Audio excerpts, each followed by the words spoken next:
Government जाकर उनका सब रबर ट्री काट देता है, तो हम लोग आवाज उठाते हैं कि किसको ये पावर मिला कि गुड आफ्टरनून एवरीवन।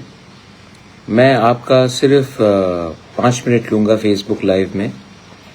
मैं ज़्यादा टाइम नहीं लेना चाहता हूँ, आपको सिर्फ कुछ बोलने के लिए।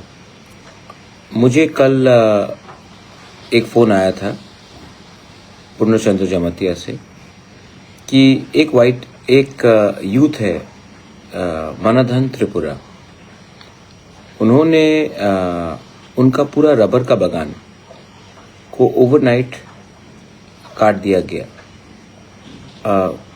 वो कहता है कि वो ज़मीन उनके पिताजी का ग्रैंडफादर का है और कुछ लोग एग्रीकल्चर के नाम में जाकर एक उनका पूरा जो रबर बागान था उसको काट दिया। उसका 400 गाछ ओवरनाइट काट दिया गया।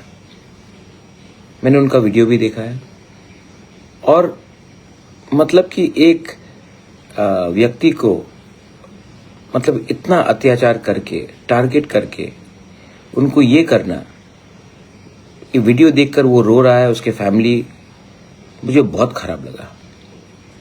और मैं पूरे त्रिपुरा के लोगों को बोलना चाहता हूँ। बाद में मुझे मालूम पड़ा कि ये वही मनधन है जिसने कोविड के टाइम जब पूरा त्रिपुरा बंद था तो उसने अपने जगह से 400 किलो चावल उन्होंने स्पॉन्सर किया था जिन लोगों के घर में खाना नहीं था। ये सिर्फ तिपरासा नहीं, सबके घर में हमने डिस्ट्रीब्यूट किया था, बंगाली हो, तिपरासा हो, हिंदू हो, मुसलमान हो, क्रिश्चियन हो। आज उसी के खेत में, उसी के बागान में गवर्नमेंट जाकर उनका सब रबर ट्री काट देता है। आप देखिए जाकर वीडियो, आप जाकर वीडियो देखिए, आपको मालूम पड़ेगा कि उनके आंख में जो आंसू था, उनके दिल में जो चोट था। आज इसी के लिए तो हम लोग आवाज उठाते हैं कि किसको ये पावर मिला कि हमारे एरिया में आकर आप हमारे संग ऐसा बुरा बर्ताव करें। ये कौन सा प्रशासन ऐसा है जो इतना कठोर है कि एक रबर बागान को ओवरनाइट काट दे, उनसे बात ना करे, मालिक से बात ना करे, उनके लोगों से बात ना करे, ऐसी करे।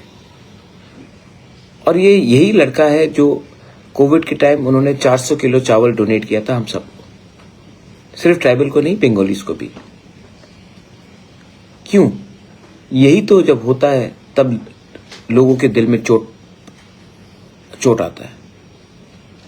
आज सवेरे मैंने खुद मनधन त्रिपुरा से बात किया and I appeal to all my people, आपके पॉकेट में अगर 100 रुपये है जाकर उनको दीजिए, किसी के पास 5,000 है जाके दीजिए, मैं भी दूंगा। उनका जो नुकसान हुआ हम पूरा भरपाई करेंगे, क्योंकि अगर आज हम लोग अपने भाई के संग खड़ा नहीं रहेंगे तो कल आपके संग भी और मेरे संग भी कोई खड़ा नहीं रहेगा। तो आप जाइए, बेलोनिया में रहता है मनधन, आपको कॉन्टैक्ट डिटेल्स मिल जाएगा, जाइए। और मैं अपील करता हूं बंगालीज को भी हेल्प करने के लिए, तभी तो भाईचारा बढ़ेगा। पिछले दिन से मेरे ऊपर अटैक चल रहा है त्रिपुरा मालिक के। बहुत लोगों को लगता है कि मैंने बंगाली के ऊपर अटैक किया, मैंने आमरा बंगाली पार्टी के ऊपर अटैक किया। अगर आप आमरा बंगाली पार्टी के नहीं हो तो आपको चोट नहीं पहुंचना चाहिए, लेकिन अगर सीक्रेटली आप आमरा बंगाली पार्टी के हो तो अगर आपका दिल में चोट पहुंचा है तो I am very happy that आपके दिल में चोट पहुंचा है, क्योंकि मेरा उद्देश्य था आमरा बंगाली पार्टी के दिल में चोट पहुंचाना, क्योंकि उन्होंने हमारे दिल में चोट पहुंचाया। लेकिन अगर आप बंगाली हो और आप आमरा बंगाली के संग नहीं हो तो आपको दुख होने का कुछ बात नहीं, बिकॉज आप तो जानते हैं कि मेरे परिवार हमेशा हमने बंगाली का सहायता किया है।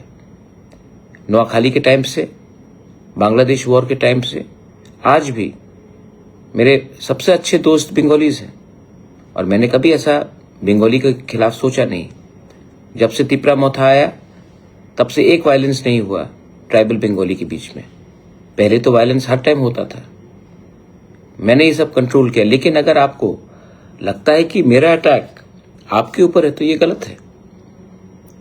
अगर आप आमरा बंगाली हो तब जरूर लगना चाहिए। और मैंने जो बोला आमरा बंगाली पार्टी के खिलाफ बोला, लेकिन मुझे आश्चर्य लगा कि बड़े बड़े लीडर्स हर पार्टी से जो चुप थे जब उन्होंने हमारे खिलाफ ये उल्टा सीधा बोला, त्रिपुरा मालिक कौन, अगरतला मालिक कौन, कंचनपुर का मालिक कौन, तेलियामुरा ख्वाई का मालिक कौन, तब आप लोगों का जुबान कहां था? तब आप लोग क्यों चुप रहे 5 दिन? जब मैंने बोला तब आप नींद से उठ गए, कुंभकर्ण नींद से उठ गया। एनीवे, छोड़िए। मैं जानता हूं कि जिसके दिल में क्रोध है, पाप है और हमारे लिए नफरत है, वो टाइम टू टाइम अपना नफरत दिखाएगा। उसके बाद वापस आप बोलेंगे सबका साथ सबका विकास, लेकिन जिसके अंदर नफरत है वो दिखाएगा, टाइम टू टाइम दिखाएगा। और मैं जानता हूं कौन है। जो लोग बोलते हैं कि त्रिपुरा में भाईचारा रहना चाहिए, एब्सोल्युटली भाईचारा रहना। एक आदमी ने मुझे मैसेज किया, महाराजा ये साल दुर्गा पूजा शांति से होगा कि नहीं?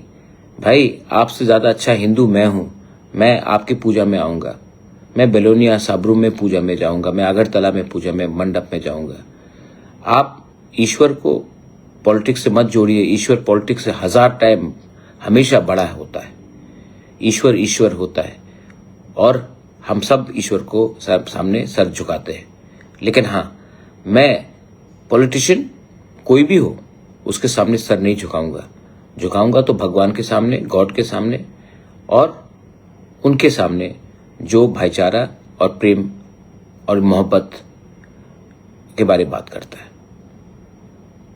ये मेरा आज आपको अपील है, मेरे वॉरियर्स को अपील है, जाइए अपना जिसका रबर बागान को ओवरनाइट डिस्ट्रॉय किया गया, हेल्प कीजिए। आपके पास ज्यादा पैसा नहीं होगा, आपके पास शायद 100 रुपया होगा, दीजिए। लेकिन वो 100 रुपया लाख रुपए से भी ज्यादा है, क्योंकि आप दिल से दे रहे हैं।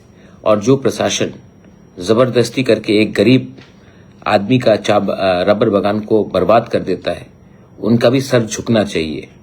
आज इसी के लिए त्रिपुरा में डिवाइड है, क्योंकि त्रिपुरा में 2 कानून चलता है, एक हमारे लिए और एक उनके लिए जो प्रशासन के लिए वोट करता है। बेलाइनो हमबाई खुलुंका।